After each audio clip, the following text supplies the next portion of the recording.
Hi friends, ഇന്നലെ പെസഹ വ്യാഴം വരുന്നുണ്ട്. പെസഹ അപ്പം മുറിക്കാൻ നിൽക്കുന്ന ടൈമിൽ ഞാൻ കുറച്ചെടുത്ത വീഡിയോസാണ് നിങ്ങളെ കാണിക്കുന്നത്.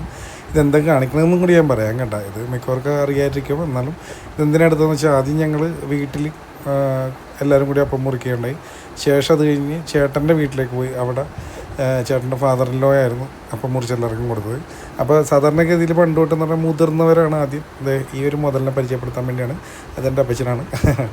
അപ്പോൾ ഇന്ന് നമ്മുടെ ഒപ്പം. അപ്പോൾ അദ്ദേഹം പണ്ട് ചെയ്തൊരു കാര്യമാണ്, ഈ മുതിർന്നവർ അതിൻ്റെ ഇളയാക്ക് അങ്ങനെയാണ് അപ്പം മുറിച്ച് കൊടുക്കുന്നത്. ലാസ്റ്റ് അപ്പൻ ഇതേപോലെ ഞാൻ നോക്കിയിരിക്കുമ്പോൾ വീട്ടിൽ പണ്ടൊരു പട്ടി ഉണ്ടായിരുന്നു, അതിന് കൊടുക്കാൻ പോകുന്നൊരു കാഴ്ച എനിക്ക് ഓർമ്മ വന്നു. അപ്പോൾ അതിൻ്റെ ഓർമ്മയിൽ ഞാൻ ആ പട്ടിക്ക് ഒരു പീസ് കൊടുത്താണ്. അതിന് ശേഷം ഞാൻ പറഞ്ഞില്ലേ, നമ്മൾ ചേട്ടൻ്റെ വീട്ടിലേക്ക് പോയി. ചേട്ടൻ്റെ ഫാദർ ഇൻ ലോ ആണ്, അപ്പോൾ അങ്കിളാണ് അപ്പം മുറിച്ച് എല്ലാവർക്കും കൊടുത്തത്.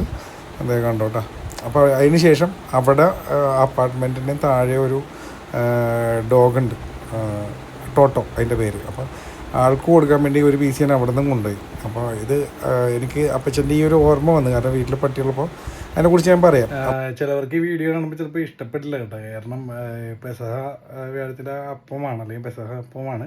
പക്ഷേ ഇത് റിയൽ ലൈഫിൽ എൻ്റെ ഫാദർ പണ്ട് ചെയ്തൊരു കാര്യമുണ്ട്. അന്ന് ഇവിടെ ഒരു ജർമ്മൻ ഷെപ്പേഡ്, അതിനുശേഷം 3 പട്ടി ഉണ്ടായി. അന്ന് ഈ ഒരു ജർമ്മൻ ഷെപ്പേഡ് ഉണ്ടായിരുന്നു, ടാർസൻ എന്നായിരുന്നു അതിൻ്റെ പേര്.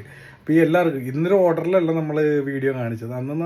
അന്ന് എപ്പോഴും എല്ലാവരും ഓരോ ഓർഡറിലാണ്. ഏറ്റവും മുതിർന്ന ഒരാളായിരിക്കും അത് മുക്കിയിട്ട് അതിൻ്റെ താഴെ തട്ടിലുള്ളവർ അങ്ങനെയാണ് ഏറ്റവും മറ്റേ ഏജ് കുറഞ്ഞ ആൾക്കാർക്ക് ലാസ്റ്റ് കിട്ടണം, അങ്ങനെ ആയിരിക്കും കൊടുക്കാറ്. അപ്പോൾ ഇന്ന് ഓർഡറിലല്ല നമ്മൾ വീഡിയോ എടുത്തേക്കണം, കാരണം വേറെ അധികാരം ഉണ്ടായില്ല. അപ്പോൾ അങ്ങനെ ചെയ്തതാണ്. പിന്നെ ഈ ഡോഗിന് കൊടുത്തത് ഞാൻ കൊടുത്തെങ്കിലും എന്താണ് എൻ്റെ ഫാദർ അന്ന് റിയൽ ലൈഫിൽ ഈ സംഭവം ചെയ്തതാണ്. എനിക്ക് അത് ഓർമ്മ വന്നുകൊണ്ട് തന്നെ അതുകൊണ്ട് കൊടുത്താണ്. പക്ഷേ ഇത് നാടൻ പട്ടി ആയതുകൊണ്ട് തന്നെ അവനിതിങ്ങനെയുള്ളത് കഴിച്ചിട്ടില്ലല്ലോ. മറ്റേത് നമ്മുടെ വീട്ടിൽ വളർത്തുന്ന അവൻ എന്ത് കൊടുത്താലും കഴിക്കും, പല സാധനങ്ങളും തീറ്റിക്കുമല്ല.